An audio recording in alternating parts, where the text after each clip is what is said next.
Hello everyone, welcome to my YouTube channel. आज हम लोग प्रोस्टेट कैंसर के बारे में देखेंगे। प्रोस्टेट कैंसर जो होता है उसके लक्षण क्या हैं और उसके कितने स्टेजेस होते हैं, मतलब कितने भागों में वो बढ़ते चला जाता है, इसके बारे में देखेंगे। तो शुरुआत करते हैं आज के टॉपिक से। प्रोस्टेट कैंसर के सिम्टम्स क्या हैं और उसके स्टेजेस क्या हैं। इससे पहले मैं आप लोगों को बताना चाहूंगी कि जो प्रोस्टेट कैंसर है वो पुरुषों में पाया जाता है। पुरुषों में एक प्रोस्टेट करके अलग से ग्रंथि होती है जिसमें कैंसर हो जाता है, या तो उसके जो सेल्स होते हैं ज़्यादा भागों में मल्टीप्लाई हो जाता है जिसकी वजह से उस प्रोस्टेट में कैंसर हो जाता है। तो उसी के बारे में आज हम देखेंगे।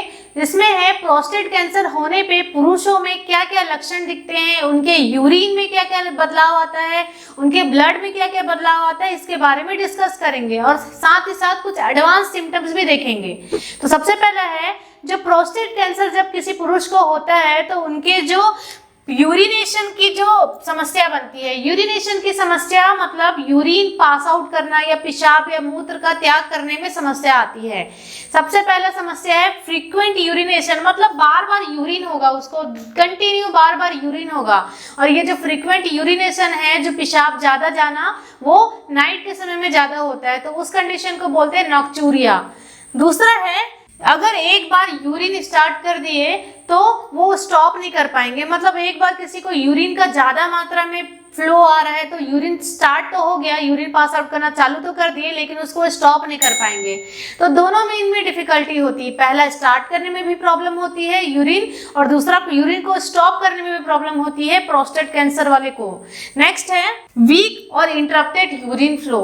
यूरिन की जो फ्लो है, एक नॉर्मल फ्लो जो होना चाहिए तो उसमें कम मात्रा में फ्लो होता है और बीच में रुक रुक के यूरिन का बहाव होता है। तो जिन लोगों को प्रोस्टेट कैंसर से समस्या है, प्रोस्टेट कैंसर से गुजर रहे हैं, उनका यूरिन में बहुत सारी दिक्कतें आती है। दूसरा है बर्निंग सेंसेशन, मतलब अगर जिनको ये केस है, जिनको ये प्रॉब्लम है, उनको अगर यूरिन वो कर रहे हैं तो उनके यूरिन में जलन होगा, बर्निंग सेंसेशन फील होगा, ऐसा लग रहा है कि यूरिन करते करते बहुत ही यूरिन वाले एरिया में जल रहा है, बर्न हो रहा है, ऐसा फील होगा। नेक्स्ट है पेनफुल इजैकुलेशन, मतलब जो इजैकुलेट होता है, जो सीमेन आउट होता है, जो वीर्य होता है वो आउट नहीं हो पाता, और आउट होने के समय में उसको बहुत ज़्यादा पेनफुल कंडीशन रहेगा, बहुत ज़्यादा दर्द होगा वीर्य आउट करने में। नेक्स्ट है उनके यूरिन जो है उसमें ब्लड की प्रेजेंस होगी, जो यूरिन जब वो पास आउट करेंगे तो साथ साथ में वो यूरिन के साथ साथ थोड़ा थोड़ा ब्लड भी जाएगा पेशाब के साथ साथ यूरिन पास आउट करते समय। नेक्स्ट है, जो प्रोस्टेट कैंसर वाले हैं उनके सीमेन में ब्लड की मात्रा पाई जाती है। सीमेन मतलब जो वीर्य होता है उसमें भी ब्लड की मात्रा पाई जाएगी अगर टेस्ट किया जाए प्रोस्टेट कैंसर वालों के सीमेन को। तो उसके बाद है dysfunctional erectile dysfunctional. Erectile dysfunctional वो सेक्सुअल डिसफंक्शनल होता है, ऐसे लोगों के में सेक्सुअली इरेक्टाइल नहीं होता है। नेक्स्ट है कंटिन्यू पेन बना रहेगा, मतलब उनके जो एब्डोमेन है, उनका जो पेट है, पेट के निचले हिस्से में लंबे समय के लिए दर्द बना रहेगा, क्योंकि जो हमारा प्रोस्टेट ग्रंथि जो पुरुषों में पाया जाता है वो पेट के जस्ट नीचे हिस्से में पाया जाता है, तो लंबे समय के लिए वो दर्द कंटिन्यू बना रहेगा। उसके बाद है वेट लॉस। जो प्रोस्टेट कैंसर के पुरुष हैं उनका अचानक अनएक्सपेक्टेड वेट लॉस होगा, क्योंकि इनका जो जितने भी इन्फेक्शन से रिलेटेड जो भी प्रॉब्लम है और जितने भी ये यूरिन से रिलेटेड प्रॉब्लम आ रहा है वो अनएक्सपेक्टेड वेट लॉस कराएंगे प्रोस्टेट कैंसर वाले पेशेंट को। उसके बाद एक एडवांस सिम्टम देखने को मिलता है, वो है स्वेलिंग।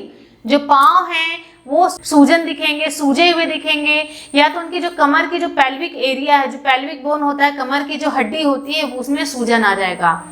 उसके बाद है बोन पेन, हमेशा जो हड्डियां हैं उनमें दर्द बना रहेगा। ऐसे जो प्रोस्टेट कैंसर के जो मरीज हैं उनको हमेशा हड्डियों में दर्द बना रहता है, ये तकलीफ लगी रहती है। अब हम देखेंगे स्टेजेस। स्टेजेस मतलब होता है पड़ाव। पहले स्टेज में जो कैंसर होता है वो नॉर्मल रहता है, वो ज़्यादा फैला हुआ नहीं होता है। फिर दूसरा स्टेज आता है, तीसरा स्टेज और चौथा स्टेज। चौथा स्टेज में जो कोई भी कैंसर होता है वो इतना एडवांस फैल जाता है कि उसका ट्रीटमेंट कर पाना मुश्किल होता है। फिर कैंसर होने की वजह से पेशेंट का डेथ हो जाता है या उसका जिंदगी खत्म हो जाती है। तो जो प्रोस्टेट कैंसर होता है वो 4 स्टेज का होता है, जिसमें सबसे पहले स्टेज में जो प्रोस्टेट का कैंसर होता है वो छोटा सा कैंसर बना हुआ रहता है। छोटा कैंसर होने की वजह से वो सिर्फ प्रोस्टेट के पास ही रहता है, प्रोस्टेट से बाहर नहीं जाता है, प्रोस्टेट के अंदर ही होता है पहले स्टेज में। दूसरा स्टेज है जो प्रोस्टेट कैंसर है वो इतना एडवांस हो तो जाएगा, लेकिन वो फर्स्ट स्टेज से थोड़ा सा एडवांस हुआ रहता है। मतलब प्रोस्टेट कैंसर, प्रोस्टेट के अंदर में जो कैंसर का फॉर्मेशन हो रहा है उससे थोड़ा सा बड़ा हुआ रहता है सेकंड स्टेज में, लेकिन वो इतना एडवांस नहीं हुआ रहता है कि वो प्रोस्टेट के बाहर फैल जाए। तीसरा स्टेज है आपका जो प्रोस्टेट कैंसर है, जो कैंसर का फॉर्मेशन हुआ है, कैंसर के जो सेल्स हैं वो आपके प्रोस्टेट से बाहर निकल जाएगा और साथ ही साथ आसपास के जो टिश्यूज होते हैं, जो आपकी कोशिकाएं होती है आसपास की, वहां तक वो फैलना स्टार्ट हो जाता है। चौथा स्टेज जो होता है वो बहुत ही ज्यादा खतरनाक और भयानक स्टेज होता है, जिसमें जो प्रोस्टेट कैंसर को हम ठीक नहीं किए समय में रहते हुए, तो वो हमारे प्रोस्टेट के आसपास जो ऑर्गन्स हैं, मतलब हमारे जो अंग हैं, जैसे किडनी हो गया, यूरेटर्स हो गया, पेल्विक एरिया हो गया, और अदर ऑर्गन्स हैं, अदर अंग हैं हमारे शरीर के अंदर के, पेट के अंदर के, उन सबको डैमेज करना, उन सबको खतरा पहुंचाना चालू कर देता है। साथ ही साथ ऑर्गन के साथ साथ वो आगे जाके हमारे रक्त में भी फैलता है। रक्त के साथ साथ हमारी जो लीवर होती है उसका काम करने की क्षमता को बंद कर देता है, वहां तक हमारा प्रोस्टेट कैंसर फैल जाता है। तो ये इतना एडवांस हो जाता है कि इंसान का बचना मुश्किल हो जाता है। तो हमें समय रहते हुए प्रोस्टेट कैंसर से बचना चाहिए। बचने के लिए हमें सारी सावधानियां फॉलो करना चाहिए और साथ में हमें इलाज कराना चालू कर देना चाहिए फर्स्ट स्टेज से ही। जैसे ही आपको पता चलता है आप तुरंत जाकर के अपने डॉक्टर से प्रोस्टेट का टेस्ट कराएं। प्रोस्टेट का जो टेस्ट होता है, प्रोस्टेट स्पेसिफिक एंटीजन करके जो होता है, ये करवाएं। इसका जो वैल्यू होता है उससे आपको कंफर्म हो जाएगा कि आपको कैंसर है कि नहीं प्रोस्टेट का। Thank you so much for watching my this video.